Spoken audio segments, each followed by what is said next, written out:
तो कहीं एक मैसेज आ रहे थे कि सफ़ की तरतीब पर थोड़ा सा लोगों के सामने गुफ्तगू कर लीजिए, तो मैंने सोचा आज कर लूँ।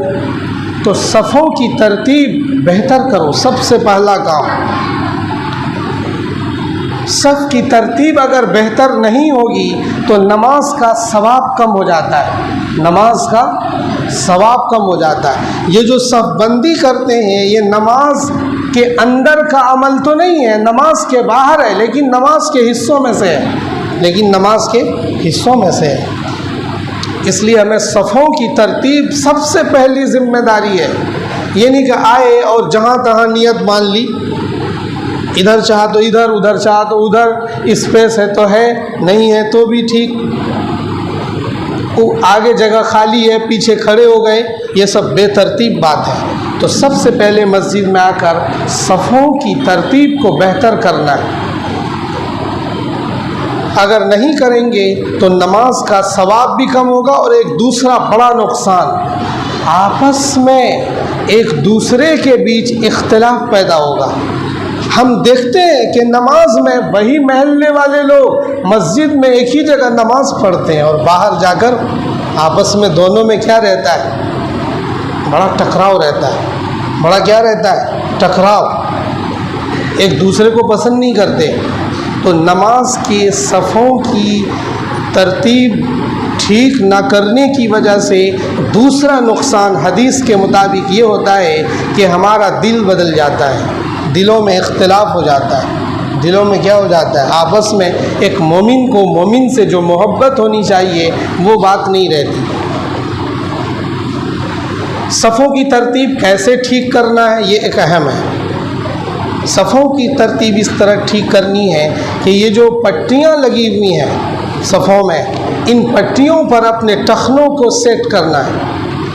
किसको सेट करना है, ये टखना, ये पिंडली, ये बिल्कुल पीछे से नंबर वाइज लगा दो तो बिल्कुल सफ़ क्या हो जाएगी, सीधी हो जाएगी। क्या हो जाएगी, सीधी हो जाएगी। ये तो हो गया सीधी करने के लिए। सफ़ों की तरतीब में ये भी शामिल है कि बीच में स्पेस ना हो, बीच में क्या ना हो, स्पेस ना हो, दोनों मिलकर खड़े हों। अब मिल के मतलब ये नहीं कि एकदम एक दूसरे को भींचना पूरा, पता चला नियत भी नहीं मान पा रहे हैं, रुकू में जा रहे थे एक दूसरे को मसलते हुए जा रहे हैं, तो ये भी इसका मतलब नहीं है।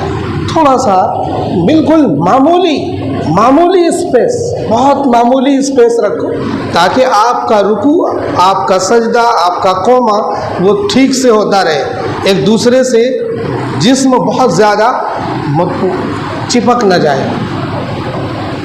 जब हम ये स्पेस ख़त्म कर देंगे तो अल्लाह ताला की तरफ से जो रसूल ने हमें सफ़ बंदी का हुक्म दिया है वो सफ़ बंदी पूरी हो गई। ये हमारी ज़िम्मेदारी है सफ़ों की। कहीं भी नमाज़ पढ़ो आप तो इसका ध्यान रखो, इसका क्या करो, ध्यान रखो, सफ़ों की तरतीब को दुरुस्त करो। बहुत सी मरतबा इमाम साहब दाएं बाएं सफ़ों को देखते हैं तो आप अहले इल्म हो, अब देखने की क्या ज़रूरत है, अब तो पढ़े लिखे लोग हैं, बच्चे भी पढ़े लिखे हैं, अब बहुत ज़्यादा निगरानी की ज़रूरत नहीं। आप में से हर आदमी निगरां है, हर आदमी क्या है, निगरां है। फिर भी इमाम की एक ये भी जिम्मेदारी है कि सफ़ों की तरतीब को देखें। हम क्या करते हैं, कभी कभी मिस्टेक देखते हैं तो इग्नोर करते हैं, पता चला नमाज ना पढ़ा कर उसी को डांटने में लग गए तो यहाँ तो फिर झगड़ा ही होगा, यहाँ तो क्या होगा, झगड़ा ही हो जाएगा। एक साहब को नमाज पढ़ाने की इमाम साहब की गैर मौजूदगी में किसी ने कहा नमाज पढ़ा दो, तो कोई साथी भी थोड़ा स्पेस रख रखा था, उन्होंने कहा भाई आप ज़रा ठीक कर लो, वो जो नया साथी नमाज पढ़ा रहा था, तो उन्होंने ज़्यादा कुछ ठीक नहीं, थोड़ा सा कंधा यूँ कर लिया, स्पेस ख़त्म नहीं हो पाया। उन्होंने कहा आप ज़रा सा इधर सरक जाएं तो और अच्छा हो जाएगा, तो नाराज़ हो गए, नमाज पढ़े बगैर चले गए। तू ही पढ़ ले नमाज, तू ही पढ़ ले, तू ही पढ़ा ले। एक तो हमारे अंदर तहम्मुल नहीं है, बर्दाश्त नहीं है। इतनी हमारी पूरी ये कौमी निशान बन चुका है, कौमी पहचान है, कौमी पहचान है, कौमी पहचान है कि हमारे अंदर बर्दाश्त नहीं है। ज़रा ये मस्जिद की बात नहीं है, बाहर काम काज आप दो दुकानों पर जाओ, एक बनिया की दुकान पर और एक मुसलमान जो हाफिज जैसा बैठा है, मेरी तरह जो बैठा है कुर्ता पजामा टोपी दाढ़ी में, उसकी दुकान पर जाओ, नुमाया डिफरेंस दिखेगा आपको, नुमाया फ़र्क दिखेगा। अगर 4 कपड़े निकलवा लिए और आपको पसंद नहीं आया तो कहेगा यार तुम वक्त ज़ाय करने आ जाते हो, यहाँ लेना देना ही नहीं, परेशान कर रहे। ये है मुसलमान की पहचान। और वो बनिया आपको पसंद नहीं आया, कोई बात नहीं है, नेक्स्ट टाइम आइए, आपके मतलब का कपड़ा आने वाला है, ऑर्डर दे रखा है।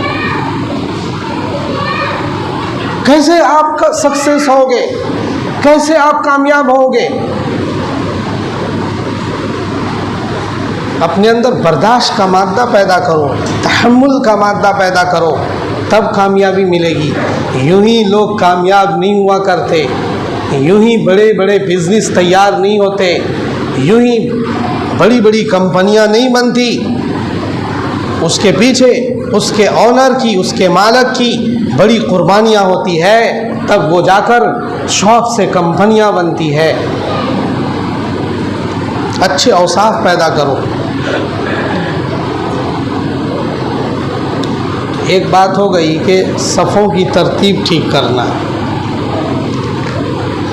दूसरी चीज़, नमाज में हम कौमा और जलसा, कौमा किसे कहते हैं? जब रुकू से उठते हैं समी अल्लाहु लिमन हमीदा पर जो खड़े होते हैं उसको क्या बोलते हैं? कौमा। तो कौमा को थोड़ा इत्मीनान से करना है। कम से कम एक तस्बीह पढ़ने के बकदर स्ट्रेट रहना है, खड़ा सीधा रहना है, एक तस्बीह के पढ़ने के बकदर।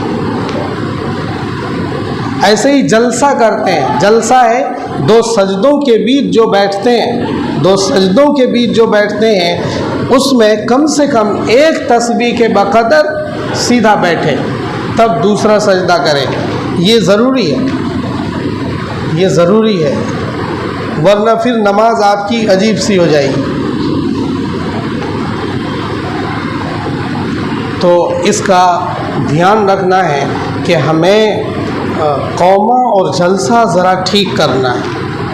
हम जब जमाअत की नमाज़ पढ़ते हैं तो कई लोग अभी इमाम साहब सजदे में या रुकू में गए भी नहीं, उससे पहले वही चले गए।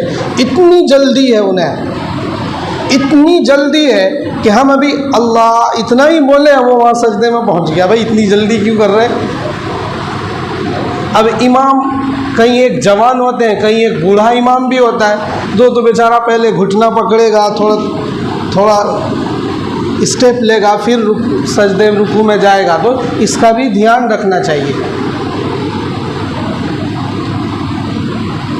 इसमें बहुत हमारी तरफ से गफलत पाई जाती है कि हम इमाम से पहले ही रुकू में चले जाते हैं, सजदे में चले जाते हैं और अरकान कर लेते हैं। तो थोड़ा सा सब्र के साथ, पहले इमाम चले जाएं फिर आप जाओ,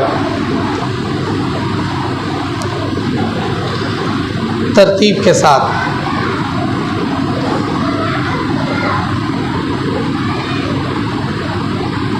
और लास्ट में जब नमाज पूरी हो जाती है तो सब भागने लगते हैं।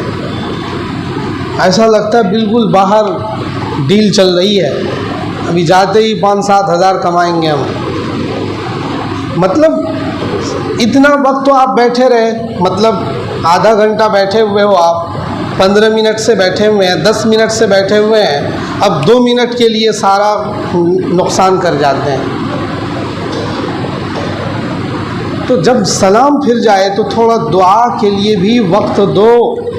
दुआ नहीं मांगोगे तो फिर अल्लाह आपको कैसे अता फरमाएंगे? ये लाजिम तो नहीं है कि आप दुआ मांगो। नमाज सलाम फेर दिया, नमाज पूरी हो गई, आप जा सकते हैं। लेकिन बेहतर तरीक़ा ये है कि हम क्या करें, पहले दुआ कर लें तब जाएं। बिल्कुल सलाम अभी फेरते भी नहीं, अभी दूसरे सलाम की तरफ चले हैं कि बस निकल लिया, खड़े हो गए। और एक साहब ने तो अभी मस्जिद मज़हर इब्राहिम में मेरे पास टेलीफोन आया कि झगड़ा कर लिया और उसको इमाम साहब को मसला बता दिया। क्या मसला बता दिया? भाई हम पहले सलाम तक हम आपके साथ हैं, दूसरे सलाम में तो हम आज़ाद हैं। क्योंकि भी तू सारा ही आज़ाद हो जा, हमें ऊपर क्या फ़र्क पड़ रहा। झगड़ने क्या, वो तो इमरजेंसी स्टेप में है कि अगर किसी ने इमाम के साथ एक सलाम फेर लिया, नमाज कंप्लीट हो गई। लेकिन ये आदत बनाने के लिए नहीं है, इसको हमेशा अमलाने के लिए नहीं है। अब कोई कहे कि जी मैं एक ही सलाम फेरूं और आप सब उठ के चल दो, तो कहेगा कि भाई कुछ बम फटने वाला है यहाँ। ये हालात है। तो बहरहाल सलाम तसल्ली से फेरे, इमाम के दोनों सलाम के साथ शिरकत करें। और फिर थोड़ा सा वक्त लगता है, जुमे के दिन थोड़ा इसलिए वक्त लगता है कि मस्जिद का कलेक्शन होता है और दुआ मांगें आप। एक तो नमाज में नहीं आते और आते हैं तो भाग जाते हैं फ़ौरन दुआ मांगे बगैर, तो कैसे कामयाब होगे? तो नमाज के साथ दुआ का एहतमाम, अद्दुआ मुख्खुल इबादा, हदीस है कि दुआ इबादत का मग़ज़ है। दुआ इबादत का क्या है? मग़ज़ है। इसलिए दुआ का एहतमाम किए बग़ैर चले जाना ये हमारी अक्लमंदी नहीं है। और दुआ भी क्या मांगते हैं जी, ये भी याद आया मुझे। कुछ रब्बना याद है, रब्बना आतिना, रब्बना ज़लमना, रब्बना फ़ग़फ़िर लना, रब्बना वरहमना। जो कुछ रब्बना याद कर लिया तो वो हर जगह वही पढ़ते हैं, चाहे उसको उसकी ज़रूरत ना भी हो तब भी, क्योंकि उसका मतलब तो नहीं पता हमें। मांग रहे हैं हम कारोबार बेहतर हो जाए और दुआ हो रही है किसी और चीज़ की, रब्बना में। और अगर आपको रब्बना याद नहीं है तो आप अपनी ज़बान में सारी ज़बानें, जुमला लैंग्वेजेस जितने, ऑल टू ऑल लैंग्वेजेस जितने भी दुनिया में लैंग्वेज चलते हैं, ये सब अल्लाह ने बनाए हैं। किसी भी लैंग्वेज में आप दुआ मांगो, अल्लाह उसे समझते हैं, अल्लाह ताला उसे समझते हैं। आपके दिल की जो आवाज़ और आपके दिल की जो पुकार है वही दुआ है, वही क्या है? दुआ है। इसलिए अपने तरीक़े से अल्लाह ताला से मुनाजात करो, अपने तरीक़े से अल्लाह ताला से मुनाजात करो, अल्लाह ताला से दुआ मांगो। एक तो इसका एहतमाम करना है दुआ का। लास्ट में ये है कि हमारे कई एक नौजवान गांजे और नशे में मुब्तला है, उसे कौन समझाएगा? माँ बाप को तंग कर रखा है, माँ बाप को परेशान कर रखा है। फिर क्या होता है, उसे नशा मुक्त जो कैंपस बने हुए हैं वहाँ भेज देते हैं, या जो नशा नहीं भी करता वो 1 बजे रात तक बाहर फिर रहा है, उसको किसी का डर खौफ नहीं है। बाप ने कहा तो बाप को आंख दिखाता है, माँ ने कहा माँ को तो कुछ समझता ही नहीं, कुछ भी कह देते हैं।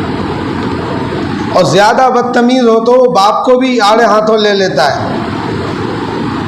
भाई तमाम जुमला नौजवान जो 18 साल से 15 साल से ऊपर के हैं, उन तमाम बच्चों से मेरी गुजारिश है कि आप ऐसा ना करो, आपकी लाइफ बर्बाद हो जाएगी, आपकी ज़िंदगी तबाह हो जाएगी। आज अपने माँ बाप, तुम्हारे माँ बाप हैं, वो तो तुम्हें देंगे खर्चा जैसे भी तैसे, लेकिन एक वक्त जब आएगा खुद आप अपने पैर पर खड़े होंगे तो फिर आप मार्केट में आपकी कोई कीमत नहीं होगी, आपकी कोई कीमत नहीं होगी। इसलिए आप इसका ख्याल रखो और नशा वगैरह ना करो। आपको पढ़ना नहीं है तो पेरेंट्स से कहो मुझे पढ़ाई में मन नहीं लग रहा, मुझे बिज़नेस करवा दो, मुझे कोई काम करवा दो या कोई काम सिखवा दो। अब बिज़नेस करवा दो का ये मतलब नहीं है कि बिज़नेस करना है तो 15 लाख रुपये बाप से मांगने लग जाओ, वो कहाँ से देंगे? पहले उस काम को सीखो फिर करो अपने बलबूते पे। बहरहाल ये करना है। और आखिरी बात ये है कि अपने बच्चों की दीनी एजुकेशन, दुनियावी एजुकेशन पर तो आप लोग स्कूलों में भेज ही रहे हो, दीनी एजुकेशन कुरान की तालीम के लिए जब हमारे यहाँ बाज़ाब्ता इंतज़ाम है तो कोई घर ऐसा ना रहे कि जिसका बच्चा कुरान ना पढ़ सके। इसका ध्यान रखना है। हर आदमी इसकी कोशिश करे। 4 साल का बच्चा या बच्ची हो जाए तो फिर उसे आप मकतब के हवाले करो। ये मकतब आपके बच्चों के ईमान की ज़मानत देने वाली दरसगाह है, इसलिए अपने बच्चों की फ़िक्र करनी है, उन्हें कुरान की शानदार तालीम दिलानी है। वो बच्चा कुरान ऐसा पढ़े जैसा यहाँ पढ़ा जाता है। इसकी कोशिश हमारी मस्जिद से मुसलसल होती है और आज भी हो रही है। ये इसलिए कह रहा हूँ कि किसी का बच्चा, नए नए लोग आते हैं, उनके दिमाग में ये रहना चाहिए कि मस्जिद में स्ट्रॉन्ग तालीम होती है। वो तालीम होती है जो बाहर आप 4-4 हज़ार रुपये खर्च करके अपने बच्चों को पढ़ाओगे। बाज़ अच्छे मदरसों में वैसी वाली तालीम हम दिलवाते हैं मामूली पैसों में और कम खर्चे में। तो इसलिए आप इसका ध्यान रखो कि आपका बच्चा कुरान से नाख़वानदा न रहे।